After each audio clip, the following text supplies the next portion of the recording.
CEO John Hart has been a part of the transparency mission from the get-go. No matter who wins next week, there will be waste, fraud, abuse, duplication, and corruption. Hart's Open the Books will remain committed to finding it and reporting on it. And the new CEO of OpenTheBooks.com, John Hart, just joined us right now here on the National News Desk. Good morning to you.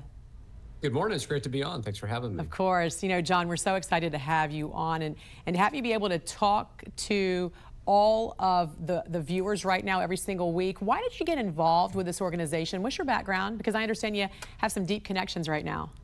I sure do, yeah. In fact, I was involved with this organization really almost before it started. So I was working for the late great Dr. U.S. Senator Tom Coburn. I worked for him in the House and then the Senate.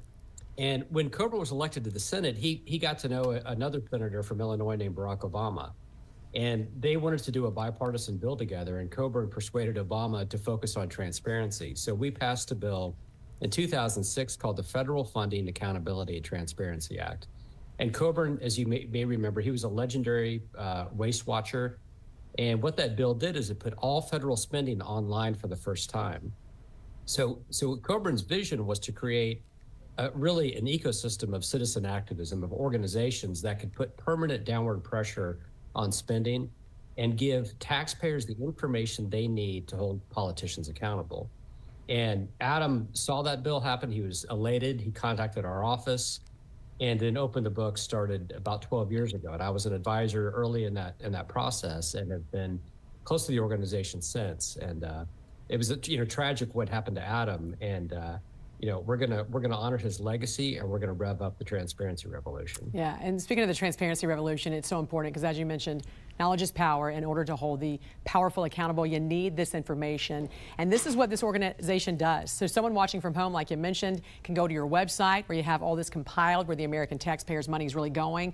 So this is really, as you mentioned, a bit of a full circle moment for you. So what can folks expect from this new chapter of Open the Books? Sure. Well, I think we're going to keep doing what we've always been doing really well, which is to compile all the data, all the spending. We call it the Spending Genome Project. We're going to now call that Project Adam to honor Adam's legacy. And that's something we're always going to be perfecting and building. And I've worked in the tech sector as well, and I can tell you that big data can create big change. So we're going to keep doing the oversight reports we've always been doing.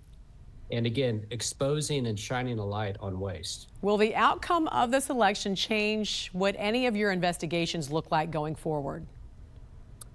No, Open the Books is really, our focus is not catering to power, but speaking truth to power. And we're going to invest in technology. A lot of the conversation today is about what should government do to constrain technology. We should be asking, what can technology do to constrain government? That's what we did 20 years ago. That's what we're going to do today.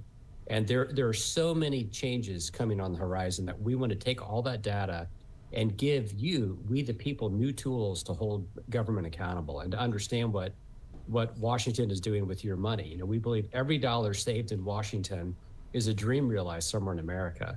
And that's what we're going to focus on. And you call out both Republicans and Democrats, I want to add. No, that's absolutely right. And look, when I worked in the Senate, Coburn really came to prominence because he went after Ted Stevens' earmark called the Bridge to Nowhere. He was a Republican. He never shied away from holding accountable.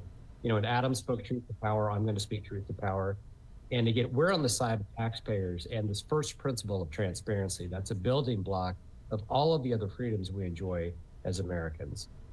Government accountability, holding every elected official, whether on Capitol Hill, your state, your town, your organization, is going to be opening the books, and we appreciate you sharing that information with us weekly right here on the National News Desk. New Open the Books CEO, John Hart. Great to see you. Welcome. Great to see you. Thanks so much.